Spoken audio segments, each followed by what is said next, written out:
Hello everyone, welcome to ज्ञानम। आज इस वीडियो लेक्चर में हम पढ़ेंगे मास्टर लेक्चर कैडर जो हिस्ट्री के लिए गवर्नमेंट ऑफ पंजाब की तरफ से आया है। उसका हम फर्स्ट लेक्चर यहाँ पे ले रहे हैं और फर्स्ट लेक्चर जो रहेगा वो रहेगा एंशिएंट हिस्ट्री का और इंडस वैली सिविलाइजेशन के हम इसमें एमसीक्यूज करेंगे। और ये पूरी लेक्चर सीरीज रहेगी जिसमें हम सारे एमसीक्यूज करेंगे हिस्ट्री के। और हमारे जो पेड कोर्सेज हैं जिसमें हम डिटेल स्टडी कर रहे हैं वो ज्ञानम की एप्लीकेशन पे चल रहे हैं और यहाँ पे आपको एमसीक्यूज कोर्स जो है वो मिलता रहेगा। ठीक है, तो चलिए फर्स्ट जो लेक्चर है स्टार्ट करते हैं विद द फर्स्ट क्वेश्चन। और पहला हमारा क्वेश्चन है that which of the following dockyards belong to Indus valley civilisation. तो इनमें से कौन सा डॉकयार्ड है जो इंडस वैली सिविलाइजेशन को बिलोंग करता है। लोथल है, टूटिकोरिन है, पूमपुहार है या अरिकामेडु है। तो आपने बहुत बार सुना होगा कि जो ये लोथल है ये हमारा डॉकयार्ड है। यहाँ पे इंडस वैली सिविलाइजेशन में डॉकयार्ड मिला था। देखो, जब इंडस वैली सिविलाइजेशन थी तो हमारे पास इजिप्ट सिविलाइजेशन भी थी, मेसोपोटामिया भी थी, चाइनीज भी थी, है ना। और वहां पर भी डॉकयार्ड्स मिले हैं। ठीक है, तो लोथल कोई पहला डॉकयार्ड नहीं था, लेकिन हाँ, लोथल जो है वो इंडस वैली सिविलाइजेशन में मिलने वाला हमारा डॉकयार्ड था। ठीक है, so the right answer is a, Lothal. ठीक है, और लोथल जो है वो गुजरात के एरिया में है क्यों, और गुजरात समुद्र से लगता है तो वहां पर डॉकयार्ड था। डॉकयार्ड वो जगह होती है जहां पर हम शिप जो है वो खड़े करते हैं। ठीक है जी, मतलब बंदरगाह हो गई, एक तरह से पोर्ट एरिया हो गया। दूसरा क्वेश्चन लेते हैं, Which of the following statements are true? इनमें से कौन सी स्टेटमेंट सही है। तो पहली स्टेटमेंट है हमारी, people from Indus valley worshipped people tree. जो पीपल थे, लोग थे इंडस वैली सिविलाइजेशन के, वो पीपल ट्री की पूजा करते थे। बिल्कुल करेक्ट है, करते थे। वो नेचर की, पेड़ पौधों की पूजा करते थे। ठीक है, तो ये पहली ऑप्शन जो है वो that is correct. Second option है हमारी that people from Indus valley worshipped nature. क्या वो नेचर की पूजा करते थे? बिल्कुल करते थे। ठीक है, people from Indus valley consider शक्ति एज द मदर गॉडेस। हाँ जी, आपने इंडस वैली सिविलाइजेशन के ऊपर वो मूवी भी देखी होगी, उसमें देखा होगा आपने कि किस तरह से जो मोहनजोदाड़ो मूवी आई थी, किस तरह से वो शक्ति की पूजा कर रहे होते हैं। तो यस, गॉडेस शक्ति जो है उसको मानते थे वो। And last is they worshipped fire. क्या वो आग की पूजा करते थे? बिल्कुल सही, वो आग की पूजा भी करते थे। नेचर की करेंगे तो आग तो नेचर में ही आती है ना, धरती नेचर में आती है, वायु नेचर में आती है। So people of Indus valley civilisation थे वो पीपल ट्री की भी, नेचर की भी, मदर गॉडेस की भी और फायर की भी पूजा करते थे। So the right option is option D, that is for all of above given statements are true. ठीक है, सारी स्टेटमेंट्स जो हैं वो हमारे लिए सही है। मास्टर कैडर में हो सकता है आपको सीधे सीधे स्टेटमेंट के क्वेश्चन पूछे जाएं, लेकिन लेक्चर कैडर में ज़रूर आपको इस तरह से क्वेश्चन पूछे जा सकते हैं जिसमें स्टेटमेंट्स दी हुई हों और इस तरह के क्वेश्चंस हों। तो हम मास्टर लेक्चर कैडर यहाँ दोनों ही लेके चल रहे हैं हिस्ट्री का। ठीक है जी, अगला क्वेश्चन लेते हैं। Which of the following cities had port during Indus Valley civilization? Now, port मतलब बंदरगाह या डॉकयार्ड बोल लो आप। अब क्वेश्चन ये है कि इनमें से कौन सी सिटी थी जहां पर आपको बंदरगाह मिलता है इंडस वैली सिविलाइजेशन में।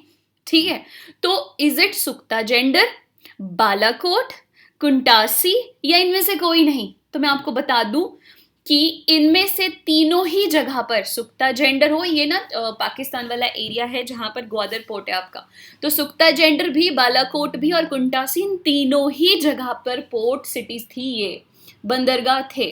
सो आंसर होगा ए, बी और सी, यानी ऑप्शन 4। ठीक है जी, तीनों जगह पर पोर्ट थे हमारे पास इंडस वैली सिविलाइजेशन में।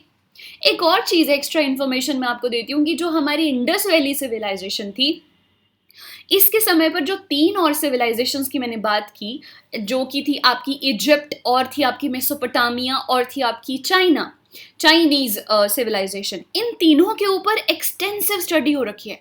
लेकिन हमारी इंडस वैली सिविलाइजेशन जो है इसके ऊपर बहुत ज़्यादा स्टडी नहीं हो रखी है। इसके कई रीजंस हैं। इसकी तो स्क्रिप्ट भी हम डिसिफर नहीं कर पाए हैं अभी, डिकोड नहीं कर पाए हैं अभी, तो हम अभी भी इसे स्टडी कर रहे हैं और हमें अभी भी बहुत सारी चीज़ें इस सिविलाइजेशन के बारे में पता नहीं है। ठीक है, ओके अगला क्वेश्चन लेते हैं। Dholavira is located in which of the following district.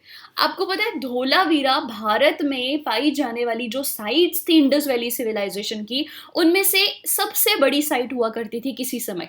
आज नहीं है, आज राखीगढ़ी जो हरियाणा है वहां पर जो राखीगढ़ी है is the largest site of Indus valley civilisation, लेकिन किसी समय पर धोलावीरा हुआ करती थी। ठीक है, और धोलावीरा आती है आपके गुजरात में, और गुजरात में आता है आपका कच्छ। ठीक है, तो कच्छ और काठियावाड़ दो पेनिनसुला है गुजरात में, जिनमें से कच्छ जो पेनिनसुला है हमारा, वहां पर है Dholavira. So it is Kutch peninsula. ठीक है जी, नेक्स्ट क्वेश्चन लेते हैं। Mohenjodaro was located in which state और प्रोविंस। मोहनजोदारो जो है हमारा वो कौन सी स्टेट या प्रोविंस में मिला है हमें? तो देखो मोहनजोदारो जो है ना ये इंडस नदी के किनारे था, सिंधु नदी के किनारे, और सिंधु बहती है सिंधु बहती है आपकी पाकिस्तान से, और पाकिस्तान के भी सिंध एरिया में जो था वो था हमारा मोहनजोदारो। ठीक है, तो यहाँ पे ऑप्शन क्या आएगी? Option 3 that is Sindh. Sindh Sindhu नदी पे ही पड़ा है नाम, और इसी के किनारे बसता था मोहनजोदारो, जो कि one of the largest site है इंडस वैली सिविलाइजेशन की। वन ऑफ द लार्जेस्ट, आप उसको लार्जेस्ट मान सकते हो। Mohenjodaro was the largest site of Indus valley civilisation. Then Harappa हो गया, ये भी एक बहुत बड़ी सिटी थी। देन हमारे इंडिया में लोथल हो गया, धोलावीरा हो गया, राखीगढ़ी हो गया, ये सब सिटीज जो थी ये बड़ी सिटीज हुआ करती थी। ठीक है, अच्छा नेक्स्ट लेते हैं। Which of the following site had a figure of chariot tied to pair of bullock. अगर आप इंडस वैली सिविलाइजेशन से जो हमें फिगर्स मिली है, मतलब स्टैच्यू मिले हैं, कई चीजें मिली है ना, ऐसे एक फिगर मिली है चैरियट मतलब रथ की, पीछे रथ है, आगे उसके बुलॉक मतलब बैल जो है वो बंधे हुए हैं। ठीक है, अब क्वेश्चन ये है कि ऐसी फिगर कौन सी साइट से हमें मिली थी?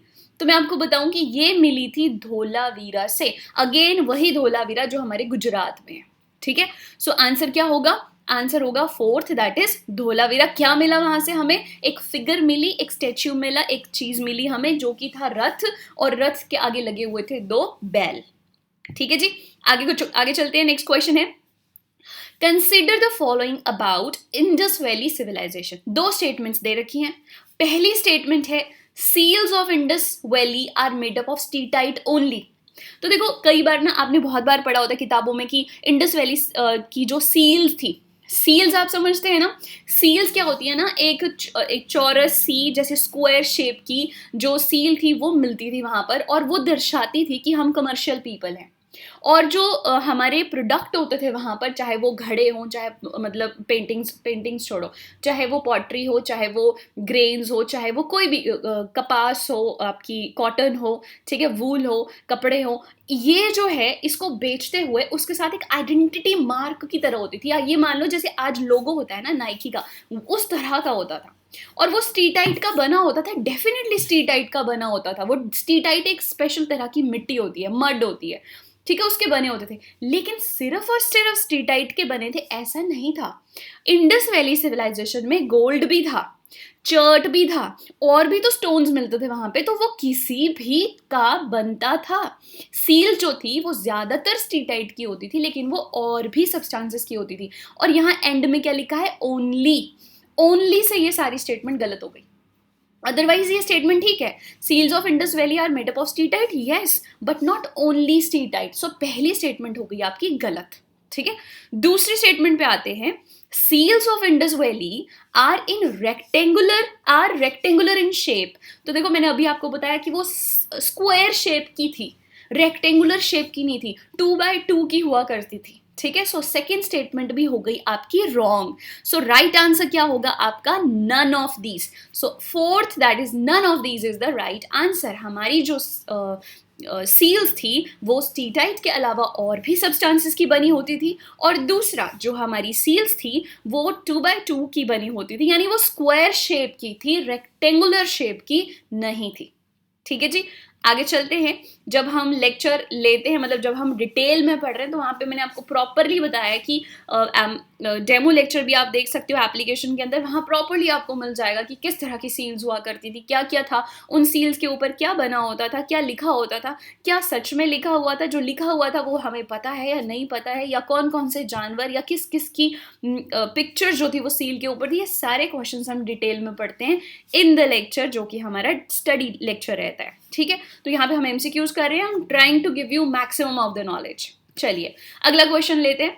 The earliest city discovered in India was, सबसे पहले इंडिया में जो सिटी डिस्कवर, अब ये इंडिया ना, क्योंकि तब पूरा ही इंडिया था, पाकिस्तान भी इंडिया था, ठीक है। तो सबसे पहली जो सिटी डिस्कवर की थी हमने इंडस वैली सिविलाइजेशन की, वो आप सबको पता है। इंडस वैली सिविलाइजेशन का दूसरा नाम ही क्या है? हड़प्पन सिविलाइजेशन, क्योंकि हड़प्पा वो पहली साइट थी जो कि हमने फाउंड की थी। So the right answer here is option A, that is Harappa. Clear? Next question लेते हैं। क्वेश्चन एजर्शन और रीजन है। फर्स्ट एजर्शन है there is no conclusive proof of the presence of temples और public places of worship in the Indus valley civilization. Indus valley civilization में कोई proof नहीं मिलता, किसका? टेम्पल का या वर्शिप की जगह का। ये बिल्कुल सही है। इंडस वैली सिविलाइजेशन में लोग नेचर की पूजा करते थे या पशुपतिनाथ या शक्ति की करते थे, लेकिन there is no trace of temple या फिर आइडल वर्शिप, ठीक है, या फिर प्लेस ऑफ वर्शिप।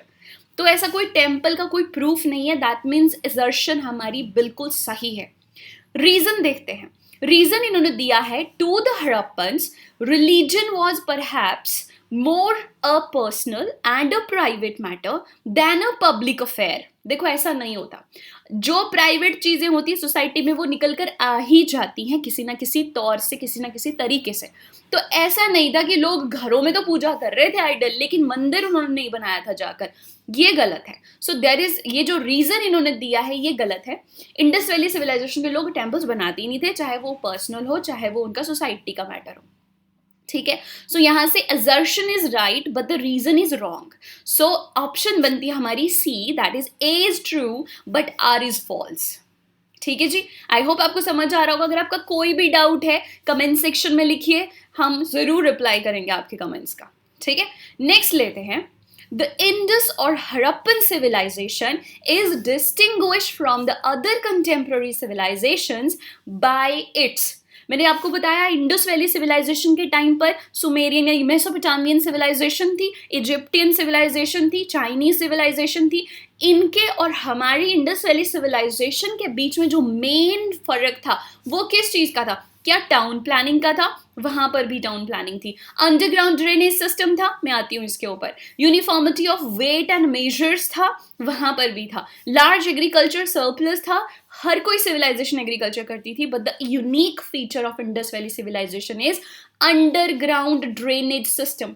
और छोटा मोटा नहीं, मैं आपको बताऊं, हमारे शहर जो थे इंडस वैली सिविलाइजेशन के, उनकी जो नालियां होती थी जहां से निकासी होती थी पानी की, वो दो तरह से डिवाइडेड थी। एक, जो घरों से पानी आता था उनके लिए अलग नालियां बनी हुई थी, और जो रेन वाटर आता था उसके लिए अलग नालियां बनी हुई थी। वो बहुत ही एडवांस लेवल पे था। और जो हमारे सिविलाइजेशन के काफी हजार सालों बाद जो है वो दूसरी सिविलाइजेशन, जैसे रोमन सिविलाइजेशन मानते हैं कि उन्होंने भी ड्रेनेज सिस्टम बड़ी जल्दी डेवलप कर लिया था, लेकिन हमारी सिविलाइजेशन से हंड्रेड्स ऑफ इयर्स बाद रोमन्स ने ड्रेनेज सिस्टम बनाया था। So drainage system is the unique, most unique feature of Harappan civilization, ठीक है। So the right answer here is B option. Clear? Next is, which one of the following Harappan site is not located in Gujarat? इनमें से कौन सी Harappan site है जो गुजरात में नहीं है? देखो, सरकोटाडा, रंगपुर और देसलपुर, ये तीनों गुजरात में है। जो ये सुक्ता जेंडर है ना, इट इज इन आपके पाकिस्तान में, ठीक है। पाकिस्तान में इट्स नियर कराची, ठीक है। सो सुक्ता Dor is not the part of Gujarat हमारा, ये कराची के नियर बाय रहेगा, मतलब पाकिस्तान में, ठीक है। So the right answer here is option C, सुक्ता जेंडर। अगला क्वेश्चन लेते हैं। आई होप आपको बहुत मजा आ रहा होगा क्वेश्चंस करने में। क्वेश्चन से ही बहुत सारे डाउट्स आपके क्लियर हो जाएंगे, and if you want to take more information you can join our batches. Question है the great bath of Indus valley civilisation is found at. मैं पहले तो आपको ये बता दूं, हर सिटी में बाथ मिला था, हर सिटी में अपने बाथ्स मिले थे, चाहे वो कोई भी, हड़प्पा में भी बाथ्स थे, मोहनजोदारो में भी बाथ्स थे, रोपो में भी, कालीबंगा, हर जगह पर बाथ्स मिल जाते हैं। लेकिन द ग्रेट बाथ, जो सबसे बड़ा मिला हमें बाथ, ठीक है, जहां पर, और देखो उस ग्रेट बाथ में लोग बात करने नहाने कब जाते थे, मे बी रिलीजियस होता था, जब कोई, जैसे हम मकर संक्रांत में नहाने चले जाते हैं कुंभ में, आई मीन आप हमारे त्रिवेणी संगम में, या डिफरेंट डिफरेंट जगह पर, है ना, तो वो एक रिचुअल है, वो रिलीजियसली जुड़ा हुआ है, ऐसे ही रिलीजियसली शायद ये जुड़ा हुआ था। तो ये ग्रेट बाथ जो है हमारा, ये हमें मिला है मोहनजोदारो में। It was a large bath, बहुत बड़ा बाथ था, और बाथ के साथ और छोटे छोटे बाथ जुड़े हुए थे, जिससे पानी, कईयों से पानी ग्रेट बाथ में आता था और ग्रेट बाथ से गंदा पानी बाहर भी जाता था। तो प्रॉपर वहां पर ड्रेनेज भी थी ग्रेट बाथ की, और ये ग्रेट बाथ यूज होता था फॉर रिलीजियस पर्पस। ठीक है, आगे चलते हैं। The Harappans did not know the use of. इनमें से कौन सी चीज का यूज हड़प्पन्स जानते ही नहीं थे? इज इट कॉपर और ब्रॉन्ज और गोल्ड और आयरन? और हमें पता है कॉपर एज, ब्रॉन्ज एज बोलते हैं हम इसे, और गोल्ड भी हमें मिला था towards the end of Harappan civilisation, हमें गोल्ड मिल गया था। ठीक है, हमारी जो सील्स होती थी वो गोल्ड की बनी होती थी। सो यहाँ पे एक ही मेटल है जो उनको नहीं पता था, and that is iron, D option. So iron जो था वो हड़प्पन सिविलाइजेशन को नहीं पता था इसका। ठीक है जी, next question, what was the time period of Indus valley civilization? देखो टाइम पीरियड मतलब किस टाइम पीरियड में इंडस वैली सिविलाइजेशन जो थी वो फ्लरिश हुई, काफी फ्लरिश हुई। तो इसका टाइम पीरियड माना जाता है आपका D option, that is 2500 years BC से लेकर 1750 बीसी। अब यहाँ पे बीसी का मतलब है बिफोर क्राइस्ट, मतलब क्राइस्ट के पैदा होने से 2500 साल पहले से लेकर क्राइस्ट के पैदा होने से 1750 साल पहले तक, ये वाला जो टाइम पीरियड है, इसमें इंडस वैली सिविलाइजेशन फ्लरिश हुई। फिर क्या हुआ उसको ऐसा, फिर वो फ्लरिश होने के बाद वो डिक्लाइन हो गई ना, उसके भी रीजंस हैं, ठीक है, जो हम क्लास में बड़े डिटेल में हमने डिस्कस किए हैं, बट मैं आपको यहाँ मोटा मोटा बता देती हूँ कि there were reasons of the decline of Indus valley civilisation. ये डिबेटेबल है, लेकिन हाँ इतना पता है कि किसी ने अटैक नहीं किया था। ठीक है, तो कैलमिटीज हुई होंगी, मे बी बाढ़ आई, महामारी फैली, ठीक है, एक कुछ रीजंस रहे होंगे, और जब महामारी फैल गई तो लोग छोड़ के चले गए जगह को और आगे जाकर बस गए। ठीक है, so these might be the reasons, calamities might be the reasons. ठीक है, सो यहां पर कब ये फ्लरिश हुई? 2500 से लेकर 1750 बीसी में फ्लरिश हुई। ठीक है जी, सो ये थे हमारे इंडस वैली सिविलाइजेशन के कुछ इंपॉर्टेंट क्वेश्चंस। आई होप आपको मजा आया होगा करने में। ठीक है, और इस तरह की सीरीज जो है हम कंटिन्यू रखेंगे with every topic of history, हम इसमें कवर करेंगे। और आपको ये वीडियो अच्छी लगी हो और ऐसी और वीडियोस आपको चाहिए, प्लीज डू कमेंट इन नीचे कमेंट सेक्शन में कमेंट करो, और वीडियो को शेयर जरूर करो। ठीक है, थैंक यू सो मच। कोई भी क्वेरी है, you can call us on these numbers और you can write in comment section. Thank you so much, I will see you in next video.